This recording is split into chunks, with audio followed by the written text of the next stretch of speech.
ನಮಸ್ತೆ ಟಿವಿ20 ಕನ್ನಡ ವಾಹಿನಿಗೆ ಸ್ವಾಗತ. ಕನ್ನಡ ಮರಾಠಿ ಭಾಷೆಗಳು ಗಡಿಯಲ್ಲಿ ಅನ್ಯೋನ್ಯತೆಯಿಂದ ಇರಬೇಕು. ಎರಡು ಭಾಷೆಗಳ ನಡುವಿನ ಸಾಮರಸ್ಯದಿಂದ ಕನ್ನಡದ ಅಸ್ಮಿತೆ ಬೆಳೆಯುತ್ತೆ. ಅದಕ್ಕಾಗಿ ಗಡಿ ಗಟ್ಟಿಯಾದ್ರೆ ನುಡಿ ತಾನಾಗಿಯೇ ಭದ್ರವಾಗುತ್ತೆ ಎಂದು ಹಿರಿಯ ಸಾಹಿತಿ ಡಾಕ್ಟರ್ ಬಸವರಾಜ ಜಗಜಂಪಿ ವ್ಯಕ್ತಪಡಿಸಿದ್ದಾರೆ. ನಿಪ್ಪಾಣಿ ತಾಲೂಕಿನ ಗಡಿ ಗ್ರಾಮ ಕಾರದಗದಲ್ಲಿ ಕನ್ನಡ ಬಳಗದ ವತಿಯಿಂದ ಭಾನುವಾರ ಹಮ್ಮಿಕೊಂಡ 8ನೇ ಕನ್ನಡ ಸಮಾವೇಶದ ಸರ್ವಾಧ್ಯಕ್ಷತೆ ವಹಿಸಿ ಮಾತನಾಡಿದರು. ಸಾವಿರಾರು ವರ್ಷಗಳ ಇತಿಹಾಸ ಹೊಂದಿದ ಕನ್ನಡ ಸಾಹಿತ್ಯ ಜಾನಪದ ಸಾಹಿತ್ಯ ಶಾಶ್ವತ ಸ್ಥಾನ ಹೊಂದಿದೆ. ಜಾನಪದ ಕಲಾವಿದರು ಶತಮಾನಗಳಿಂದ ಉಳಿಸಿಕೊಂಡು ಬಂದಿದ್ದು ಕನ್ನಡಿಗರ ಹೆಮ್ಮೆ ಎಂದಿದ್ದಾರೆ. ಬೆಳಗ್ಗೆ ಧ್ವಜಾರೋಹಣ, ಭುವನೇಶ್ವರಿ ಪೂಜೆ, ಗ್ರಂಥ ಪೂಜೆ ಹಾಗೂ ಬುತ್ತಿ ಪೂಜೆಯೊಂದಿಗೆ ಹೊರಟ ಮೆರವಣಿಗೆಗೆ ಮಾಜಿ ಜಿಲ್ಲಾ ಪಂಚಾಯತ್ ಸದಸ್ಯ ರಾಜೇಂದ್ರ ಒಡ್ಡರ್ ಚಾಲನೆ ಕೊಟ್ಟಿದ್ದಾರೆ. ಗ್ರಾಮ ಪಂಚಾಯತ್ ಕಾರ್ಯಾಲಯದಿಂದ ಸಾರೋಟದಲ್ಲಿ ಬಸವರಾಜ ಜಗಜಂಪಿ ದಂಪತಿಗಳು ಆಸೀನರಾಗಿ ಹೊರಟ ಮೆರವಣಿಗೆಯಲ್ಲಿ ಜ್ಞಾನಪೀಠ ಪುರಸ್ಕೃತ ಸಾಹಿತಿಗಳು, ಸ್ವಚ್ಛತೆ ಅಭಿಯಾನ, ಹಳ್ಳಿಯ ಜೀವನ, ನೀರಿನ ಸಂರಕ್ಷಣೆ, ನಾಡಿನ ಹೋರಾಟಗಾರ ರೂಪಕಗಳು, ಕನ್ನಡ ನಾಡು ನುಡಿಯನ್ನ ಮೆಲುಕು ಹಾಕುವ ಹಾಡುಗಳು ನೋಡುಗರ ಕಣ್ಮನ ಸೆಳೆದಿದ್ದಾವೆ. ಮೆರವಣಿಗೆ ಗ್ರಾಮದ ಪ್ರಮುಖ ಬೀದಿಗಳಿಂದ ಕಾರ್ಯಕ್ರಮ ಸ್ಥಳ ನಾಡಗೆ ಹೈಸ್ಕೂಲಿನ ಆವರಣಕ್ಕೆ ಆಗಮಿಸ್ತಾ ಇದ್ದಂತೆಯೇ ಮೊದಲು ಮಂಟಪ ಪೂಜೆ, ವೇದಿಕೆ ಪೂಜೆ, ಡೊಳ್ಳು ಬಾರಿ, ಸಮಾವೇಶದ ಉದ್ಘಾಟನೆ ಕಾರ್ಯಕ್ರಮಗಳು ಜರುಗಿದವು. ಚಿಕ್ಕೋಡಿಯ ಸಂಪದನ ಸ್ವಾಮಿಗಳು, ಕೌಲಗುಡ್ಡದ ಅಮರೇಶ್ವರ ಸ್ವಾಮಿ, ಪಿಂಚಣಿ ಶಿವಪ್ರಸಾದ್ ದೇವರು ಹಾಗೂ ಸದಲಗದ ದರಿಖಾನ್ ಅಜ್ಜನವರ ದಿವ್ಯ ಸಾನ್ನಿಧ್ಯದಲ್ಲಿ ನಡೆದ ಕನ್ನಡ ಸಮಾವೇಶದಲ್ಲಿ ಚಿಕ್ಕೋಡಿ ಜಿಲ್ಲಾ ಕಾಂಗ್ರೆಸ್ ಅಧ್ಯಕ್ಷ ಲಕ್ಷ್ಮಣರಾವ್ ಚಿಂಗಳೆ, ಉತ್ತಮ ಪಾಟೀಲ್, ಅಣ್ಣಾ ಸಾಹೇಬ್ ಹಾವಲೆ, ಮಹಾದೇವ ತಳವಾರ್ ಗೌರವಾಧ್ಯಕ್ಷ ರಾಜು ಕಿಚಡಿ ಮಾತನಾಡಿದರು. ಆದ್ರೆ ಒಬ್ಬ ತಾಯಿ ಹೇಳ್ತಾಳ, ಕೂಸಿದ್ದ ಮನೆಗೆ ಬೀಸಣಿಕೆ ಆತಕ್ಕ ಕೂಸು ಕಂದಂಬ ಒಳ ಹೊರಗಾಡಿದರೆ ಬೀಸಣಿಕೆ ಗಾಳಿ ಸುಳಿದಾವ ನೋಡ ಅಂತೇಳಿ.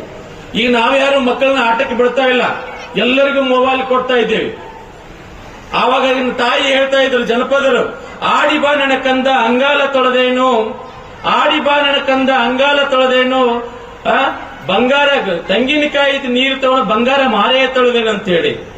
ಈ ರೀತಿ ಜನಪದವನ್ನ ಹುಟ್ಟಿಸಿದಂತ ಶರಣರು, ದಾಸರು, ಸಂತರು, ರಾಜಾದಿರಾಜರು ಹುಟ್ಟಿದಂತ ಈ ನಾಡಿನಲ್ಲಿ 2,500 ವರ್ಷಗಳ ಇತಿಹಾಸವನ್ನು ಹೊಂದಿರತಕ್ಕಂತ ನಮ್ಮ ಕನ್ನಡ ಭಾಷೆಯನ್ನ ನಾವೆಲ್ಲರೂ ಕೂಡ ಅಷ್ಟೇ ಗಟ್ಟಿಯಾಗಿ ಅಪ್ಪಿಕೊಂಡು ಬೆಳೆಸುವಂತ ಕಾರ್ಯಕ್ರಮ ಆಗಬೇಕಾಗಿದೆ.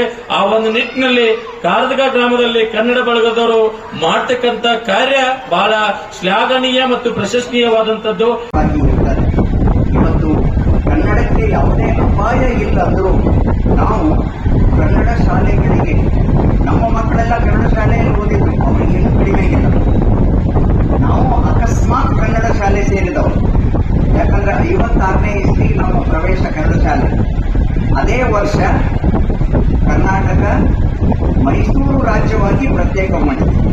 ಅಂದಿನಿಂದ ಇಂದಿನವರೆಗೆ ನಾವು ತಾನಾಜಿಗಲ್ಲಿಯಲ್ಲಿ ಇದ್ದು ಕನ್ನಡ ಓದಿ ಕನ್ನಡ ಪ್ರಾಧ್ಯಾಪಕರಾಗಿ ಯಾವ ಲಿಂಗರಾಜ್ ಕಾಲೇಜಿನಲ್ಲಿ ನಾನು ಕಲಿತೆ, ಸೇವೆಯನ್ನು ಆರಂಭ ಮಾಡಿದೆ, ಅಲ್ಲೇ ನಾನು ಕೊನೆಯದಾಗಿ ಪ್ರಾಚಾರ್ಯ ಹುದ್ದೆಗೆ ಬಡ್ತಿ ಪಡೆದು ಅಲ್ಲಿಂದ ನಿವೃತ್ತನ.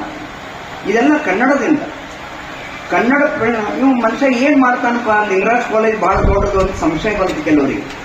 ಆದ್ರೆ ಅವರ ಸಂದೇಹವನ್ನ 15 ದಿವಸಗಳಲ್ಲಿ ಅದೇನು ಸಂದೇಹದ ಪಿಶಾಚಿ ಹಿಡಿದಿತ್ತಲ್ಲ, ಅದನ್ನ ಬಿಟ್ಟು ಓಡು ಹಂಗೆ ನಾ ಮಾಡಿಬಿಟ್ನಿ.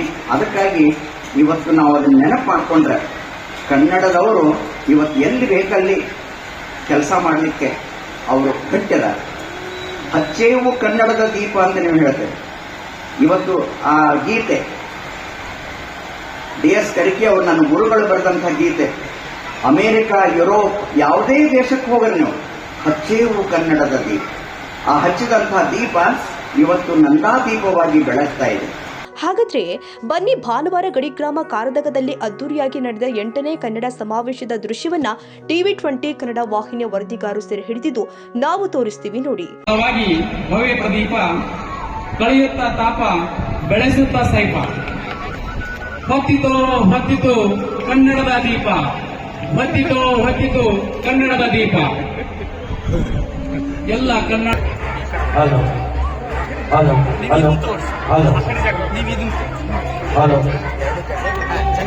ಈಗ ತಾನೇ ಜನೈಕ್ಯರಾಗಿರ್ತಕ್ಕಂಥ ಶ್ರೀ ಮೋಹನ್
ಮಹಾವೀರ ಚಿಂಚುನೆ, TV20 ಕನ್ನಡ, ನಿಪ್ಪಾಣಿ.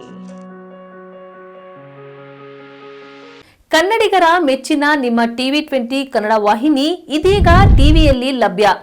ಕರ್ನಾಟಕ ಮತ್ತು ದೇಶ ವಿದೇಶದ 360 ಡಿಗ್ರಿ ಸುದ್ದಿ ವಿವರವನ್ನ ಪಡೆಯುವುದಕ್ಕೆ TV20 ವಾಹಿನಿಯನ್ನು ಲೈಕ್ ಮಾಡಿ, ವಿಡಿಯೋಗಳನ್ನು ಶೇರ್ ಮಾಡಿ, ಕಮೆಂಟ್ ಮಾಡಿ, ಸಬ್ಸ್ಕ್ರೈಬ್ ಮಾಡಿ. HCN ಕೇಬಲ್ 842 ನಂಬರ್ನಲ್ಲಿ ಹುಕ್ಕೇರಿ ತಾಲೂಕು ಹಾಗೂ ಸಂಕೇಶ್ವರದ ಸುತ್ತಮುತ್ತಲಿನ ಹಳ್ಳಿಗಳಲ್ಲಿ ಲಭ್ಯ. PCN ಕೇಬಲ್ 129 ನಂಬರ್ನಲ್ಲಿ ಹಾರುಗೆರೆ ಸುತ್ತಮುತ್ತಲಿನ ಹಳ್ಳಿಗಳಲ್ಲಿ ಲಭ್ಯ.